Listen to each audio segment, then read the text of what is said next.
sejahtera untuk kita semua. Suatu kehormatan bagi saya untuk memaparkan studi kasus ini.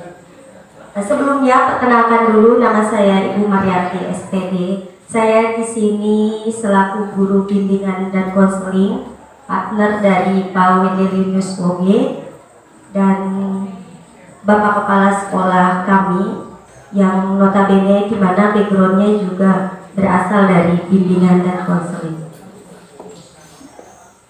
Di hari yang sangat berbahagia ini, izinkanlah saya untuk memaparkan. Mungkin saya beda dari pemateri-pemateri sebelumnya, di mana lebih menekankan kepada pembelajaran di kelas tentang materi. Nah, untuk BK sendiri itu lain daripada yang lain. Sebagai guru BK, kami selain melihat dari aspek IQ, EQ, tapi kami juga memperhatikan bagaimana kondisi psikologi siswa ketika siswa itu belajar di sekolah. Karena banyak faktor ya, ketika siswa di sekolah itu kan mereka datang dari berbagai background keluarga, berbagai kondisi ekonomi dan sosial. Itu juga dapat mempengaruhi bagaimana perkembangan dan bagaimana cara siswa menangkap pelajaran di sekolah. Oke, untuk memasuki judul.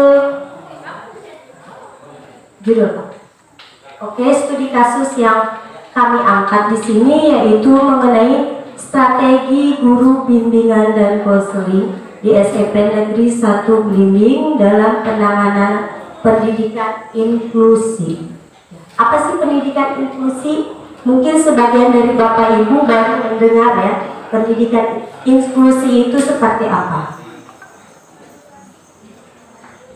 Nah, lanjut ke identifikasi. Identifikasi itu apa sih? Identifikasi itu sebelum kita lanjut ke kasus, kita juga perlu menelaah, meneliti, mendata. Jadi apa yang kita paparkan, kita juga perlu melihat dulu data-data dari siswa yang akan kita perhatikan dan teliti. Nah, di sini identifikasinya, nama sebenarnya sih ya tidak boleh menyebutkan nama ya Bapak Ibu.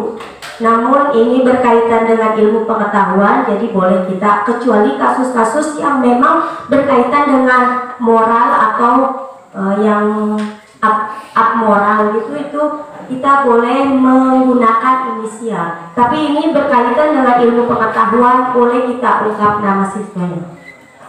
Nama siswanya itu adalah Ananda Karman. Memang sangat spesial menurut kami di guru-guru di sekolah ini. Spesialnya itu seperti apa? Mari kita akan bahas berikutnya.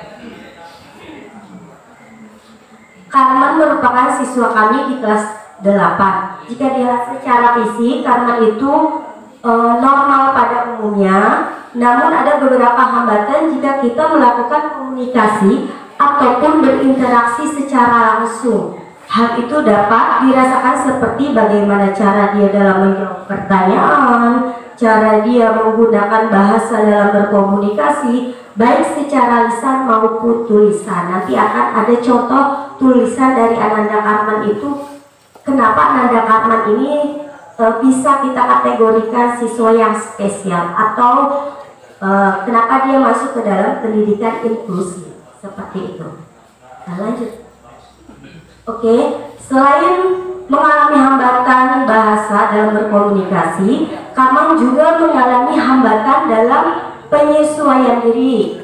Dalam hal ini ada kecenderungan gangguan tingkah laku atau biasa kita sebut dengan behavioral. Kalau dalam ilmu psikologi itu ada istilahnya behavioral atau behavioralistik ya dalam teorinya, yaitu kecenderungan kurang mampu menyesuaikan diri dengan lingkungan, di mana dari kedua aspek tersebut yang kemudian dapat mempengaruhi Karman dalam proses kegiatan belajar mengajar di dalam kelas. Nah, mengapa hal ini perlu kami tangani dan perhatikan secara khusus Bapak Ibu? Karena mengingat usia Karman yang dimana usia dia sudah melewati batas usia anak SMP yaitu 19 tahun. Jadi Karman ini ada keterlambatan dalam mengikuti proses belajar, di mana usia dia yang seharusnya menginjak usia anak sekolah menengah atas, namun dia masih duduk di bangku SMP. Nah, diagnosis itu apa sih? Biasanya kita mendengar kata diagnosis itu dilakukan oleh para dokter. Nah, di dalam ilmu psikologi dan kebekaan itu ada juga diagnosis. Jadi kami meneliti itu tidak hanya serta-merta langsung menjudge orang, oh orang ini kena ada kecenderungan, misalkan kecenderungan HDHD, itu kan HDHD itu biasanya terjadi pada anak autis, hiperaktif. Nah itu.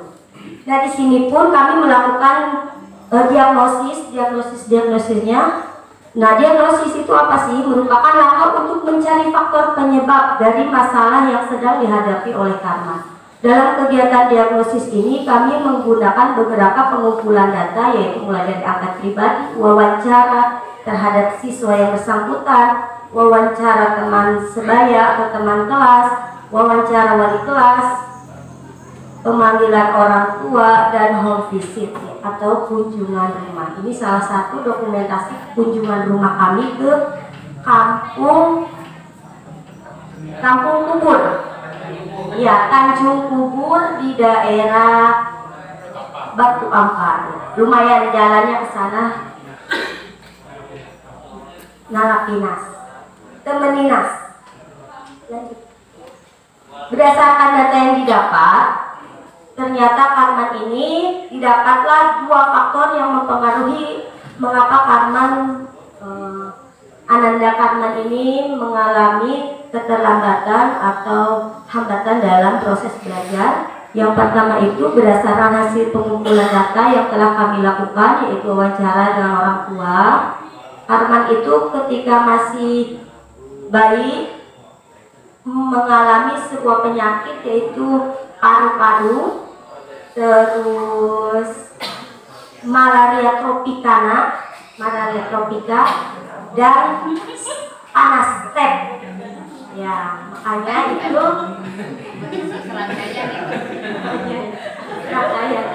nah itu yang mempengaruhi. Mungkin kalau zaman sekarang itu bisa dikatakan stunting. Iya. Nah, hal itu didapat berdasarkan penuturan kedua orang tua. Nah, yang kedua adalah faktor eksternal. Tadi adalah faktor internal yang muncul dari dalam diri Karman, faktor kesehatan. Yang kedua adalah faktor eksternal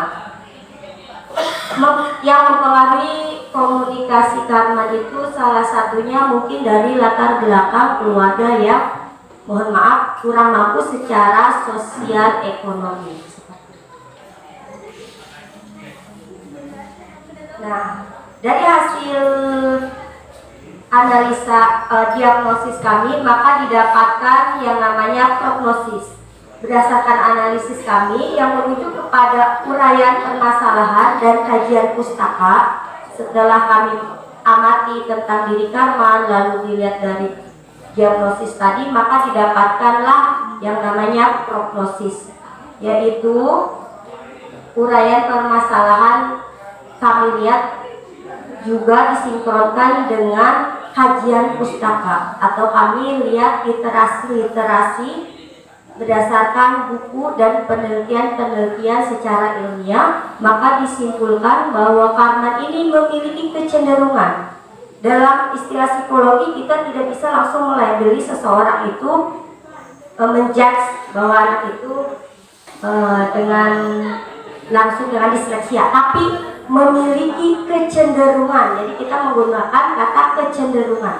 Disleksia dan kesulitan belajar apasia yang kemudian mempengaruhi Karman dalam bertingkah laku. Jadi mempengaruhi behavioralnya.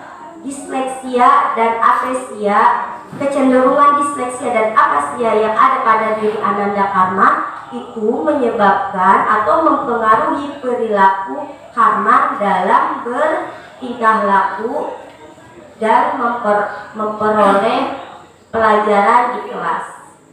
Seperti itu. Nah, apa sih yang dimaksud dengan disleksia? Mungkin sebagian Bapak Ibu pernah mendengar apa itu disleksia. Dalam hal ini, disleksia merupakan kesulitan membaca, mengeja, menulis, dan kesulitan dalam mengartikan atau mengenali struktur kata-kata yang memberikan efek terhadap proses belajar atau gangguan belajar. Nah, jadi Karman ini usianya sudah 19 tahun, tapi Ananda Karman ini memiliki hambatan dalam menulis, membaca, dan berbicara. Seperti itu Bapak Ibu. Disleksia memiliki ciri-ciri sulit membaca dan menulis. Kalau jika di usia yang masih balita atau usia PAUD, itu hambatannya adalah kurang mampu berucap kata-kata. Nah, apasia itu apa sih? Gangguan yang disebabkan oleh kerusakan pada area otak yang memproduksi dan memproses bahasa. Jadi disleksia dan apasia itu kurang lebih hampir sama. Jika disleksia itu biasanya diderita oleh usia yang masih muda, sedangkan apasia itu adalah bisa diderita oleh usia-usia yang sudah dewasa, menginjak usia dewasa atau usia sekolah. Biasanya apasia banyak diderita oleh orang-orang dewasa yang mengalami stroke. Tapi kan zaman sekarang stroke itu tidak hanya dialami oleh orang tua atau orang dewasa, anak kecil pun sekarang sudah banyak yang mengalami stroke atau gangguan pada saraf otak. Makanya sangat penting sekali ketika kita orang tua, mohon maaf walaupun saya masih muda, saya harap bukan maksud saya untuk menggurui, jadi perlu sekali kita menjaga kandungan atau menjaga janin kita ketika masih di dalam kandungan. Itulah yang nanti efeknya sangat besar ketika anak itu lahir ke dunia. Nah, treatment atau pendekatan yang kami lakukan terhadap Karman ini adalah, yang pertama adalah pendekatan proses, lalu ada pendekatan analisis, terus pendekatan behavioral, dan pendekatan interaktif interpersonal secara personal. Mungkin demi ini lanjut Pak. Nah, ini adalah dokumentasi kegiatan konseling yang kami lakukan sebagai guru bimbingan dan konseling di SMP 1 Belidi. Nah, ini mediasi bersama dengan anggota keluarga beserta ada wali kelas di sana dan juga bagian kesiswaan. Nah, ini dokumentasi kami ketika kami melaksanakan home visit.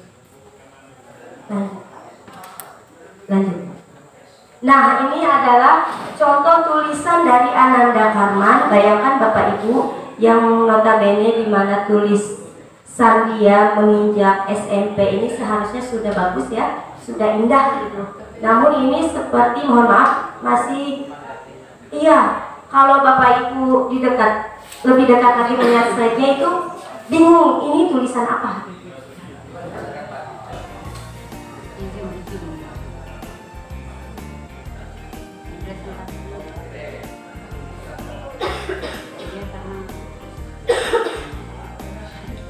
Mungkin itu saja yang dapat saya sampaikan. Terima kasih, mohon maaf Jika ada kekurangan, mohon maaf. Saya akhiri, wabillahi taufiq wal hidayah. Wassalamualaikum warahmatullahi wabarakatuh.